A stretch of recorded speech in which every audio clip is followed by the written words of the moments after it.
Ah, cette photo elle est cool, je vais la poster sur Insta. Ah ouais, mais c'est vrai. Oh. Non, mais... Non, non, non, je veux pas. Mais ça coupe ma photo, c'est moche. Ah, Instagram de merde. Vas-y, vas-y, c'est bon, ça m'a saoulé, je vais rien poster.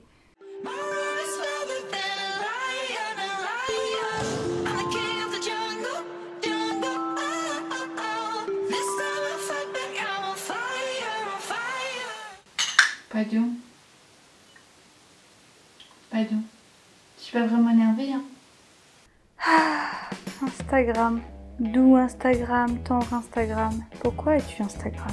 Je suis sûre que beaucoup d'entre vous se sont déjà demandé comment pallier à ce putain de recadrage de qu'impose Instagram. Un format en plus très conventionnel parce qu'on sait que la majorité d'entre nous cadrons nos photos en carré ou en 4/5. C'est tout à fait adapté à nous autres photographes. Bon, le problème apparaît surtout pour les photos verticales, car pour les photos en paysage, on a la possibilité de ne pas recadrer sa photo. Mais dans le feed, elle apparaîtra quand même en carré. Bon, la première solution qui s'offre à vous, c'est de vous adapter au format au moment de la retouche ou de créer un second JPEG juste pour Instagram où vous adapterez votre fond, votre cadrage, etc. Perso, ça me saoule de faire une photo juste pour Instagram, pour un réseau social en général. J'ai donc trouvé une appli qui permettrait de s'adapter au bon format. Vous la connaissez peut-être, mais j'ai découvert que certaines personnes ne la connaissaient pas. Donc je me suis dit que ça pouvait être bien d'en faire une vidéo pour vous partager cette appli, pour ceux qui ne connaissent pas. Voilà. Il s'agit d'InstaSize. Ah, je viens de me mordre la langue. Ça fait mal, hein? La version gratuite comporte des pubs, mais vous pouvez quand même tout à fait l'utiliser sans payer, sans souci. Donc vous ouvrez l'appli et vous cliquez sur le gros plus qui est tout en bas et ensuite sur photo pour sélectionner une photo de votre galerie. Ou alors vous pouvez cliquer sur nuage qui est une traduction un peu grossière pour le cloud, donc pour sélectionner bien sûr une photo du cloud, ou vous pouvez accéder directement à la caméra. Je reviendrai sur l'onglet collage après parce que c'est aussi une possibilité qu'offre cette appli qui peut vous intéresser.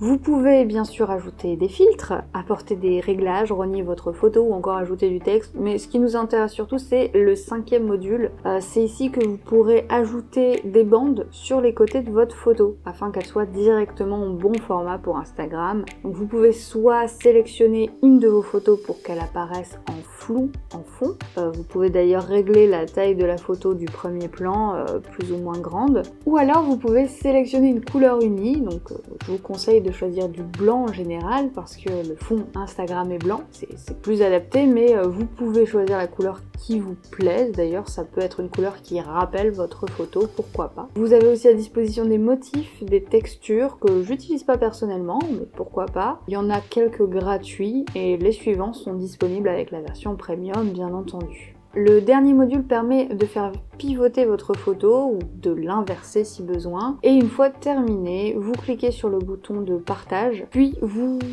pouvez fermer la pub qui apparaît à chaque fois et je vous conseille de l'enregistrer directement dans votre galerie et ensuite de le partager sur Instagram ou ailleurs. Mais vous pouvez aussi le partager directement depuis l'application.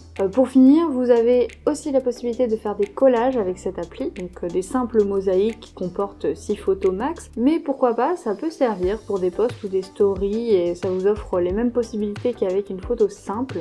C'est un outil qui peut tout à fait s'avérer utile et vous permettre de ne pas perdre trop de temps à faire le montage au moment de votre retouche ou de le faire sur Photoshop, vous le faites directement depuis le téléphone. Pourquoi pas? Ah, bah c'est mieux là, voilà, elle est entière. Ah, mais maintenant il faut que je trouve une description et des hashtags. Vas-y, je ferai ça demain. Si jamais vous découvrez ma chaîne et que ça vous intéresse de voir plus d'astuces concernant le quotidien de photographe ou encore des astuces créatives, mais toujours avec un grain de folie bien entendu, vous pouvez vous abonner à cette chaîne et si ça vous intéresse de voir comment faire de meilleures photos au téléphone portable, vous avez une vidéo juste ici qui apparaît, qui date pas mal, mais ça reste intéressant. Et ici vous avez un tuto sur Lightroom mobile. Et en attendant, n'oubliez pas de rester vous-même, surtout si vous êtes complètement fou. bien entendu.